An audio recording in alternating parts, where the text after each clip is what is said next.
The Magic Show is brought to you by StarCityGames.com, and check this out. On May 18th and 19th, the StarCityGames.com Open Series comes to Nashville, and this event is going to be huge. We're talking hundreds of players, a standard open with $10,000 in prizes paid down to 64th place, a legacy open with $10,000 in prizes paid down to 64th place, at least 16 players qualifying for any StarCityGames.com Invitational in 2013, live coverage all weekend long courtesy of SCG Live, and as much Magic the Gathering as we can pack into one weekend. So make plans to join us when the StarCityGames.com Open Series comes to Nashville, and we'll see you there.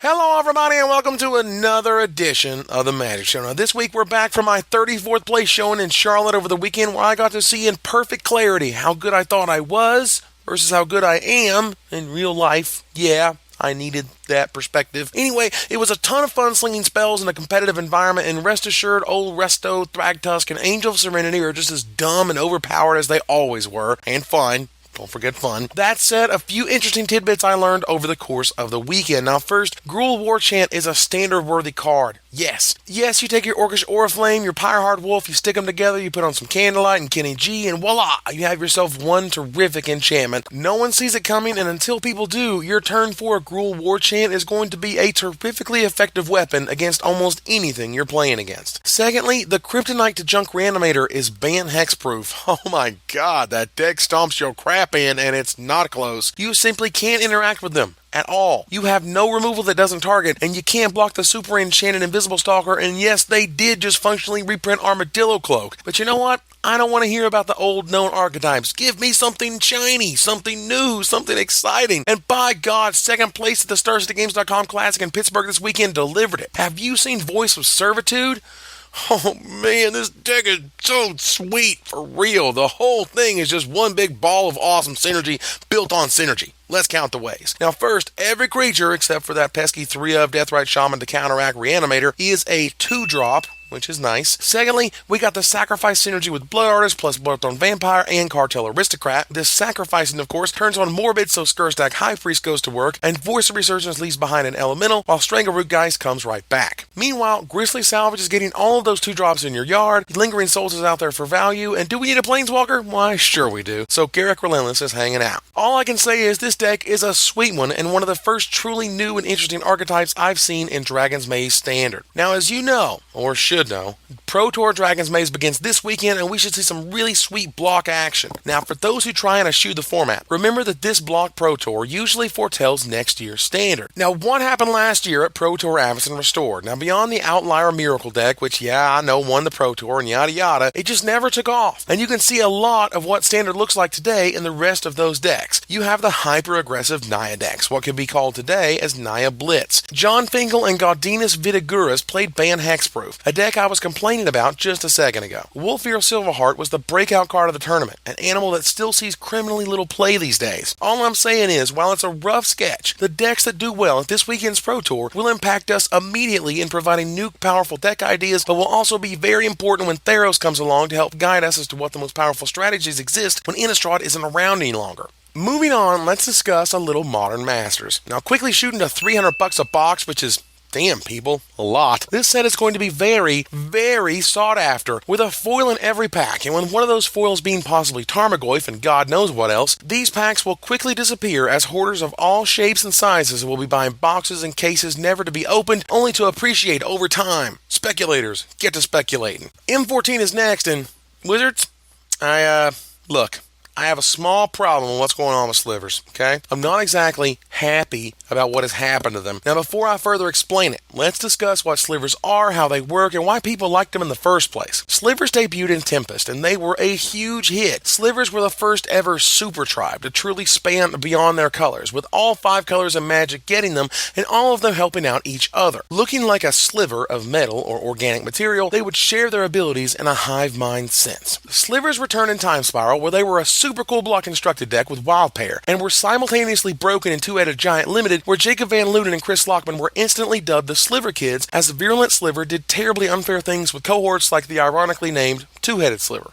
With no less than 43 brand new slivers in Time Spiral block, needless to say, finding new sliver things to do was going to be a challenge once Wizards started dropping hints on their official Twitter account. So what did Wizards change? Well, they solved one problem while ruining something that was already perfect. Join me right after the break and we'll go over this and much more. The Magic Show is brought to you by StarCityGames.com, and check this out. On June 28th through 30th, StarCityGames.com brings you GP Miami at the beautiful Miami Beach Convention Center, featuring an exclusive playmat by Liz Nugent given to all competitors, the U.S. debut of artist Greg Staples, and much, much more. Join StarCityGames.com in Miami on June 28th through 30th and find out all the details and more on MagicGP.com. Firstly, Slivers didn't really need to say all Slivers get whatever because, well, Sliver mirrors were really awkward. For example, you didn't want to play Dormant Sliver first in Time Spiral block constructed because then your opponent would get all the value out of it. Other examples were similarly weird. So now Slivers say Slivers you control get whatever, which works perfectly fine. But what did they ruin? They turned Slivers into allies. You see, back in Zendikar, Wizards made the second ever Super Tribal race in ally creatures. They spanned all of the colors, they had a bunch of cool interactions just with themselves, and really helped push the flavor of the world as caving in on itself, and you need to all pull together to get there. One of the things that they admitted was a failing of Rise of the Eldrazi was a lacking support for ally creatures in it. So when they tell us Slivers are coming back, and they're basically, humans now, why did they even bother calling them Slivers? The creative team has noted that most Sliver designs have already been done. In terms of the look of them, the single curve and the lack of the face, it was tough. Well, what I know is, you took what was most unique about Slivers, and you killed it. And that makes me a little sad. I mean, check out Steelform Sliver. How does this not look like a guy from New Phyrexia? Check out Sentinel Sliver. Same question. Then you see Ground Shaker Sliver, where they look like apes and have tusks, and over here is Striking Sliver, which looks a lot like the Predator for some reason. And now that they look like people, why not just make them people? Blah. Slivers should look like Slivers. Now they just look like weird people. The faceless quiet of the Sliver form was always cool and foreboding to me, and now they're just weirdos. Sorry, Wizards, you lost me on this one. Soylent Green is people, and now so are Slivers.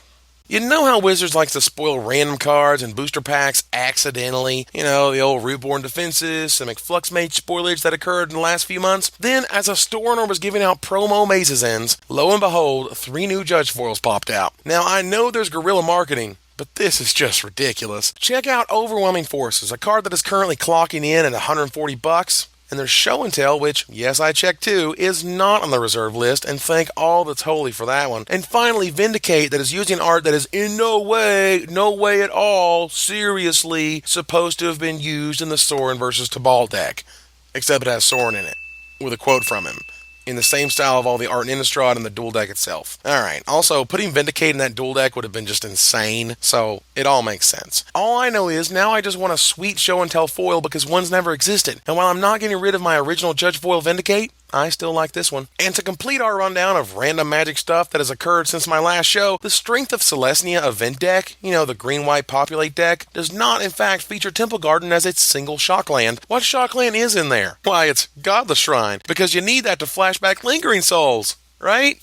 Because there's a Farseek in the deck to go get it. Wait, there's no Farseek in this deck. I got nothing. So that's another Magic Show, folks. I hope you guys enjoyed running down the happenings of the last few weeks, and by the time we meet again, we should be heading straight into Modern Master spoilers. Woohoo! Even spoiler seasons consisting of reprints are exciting. I can't wait to get started. Until next time, Magic players, this is Evan Irwin, tapping the cards so you don't have to.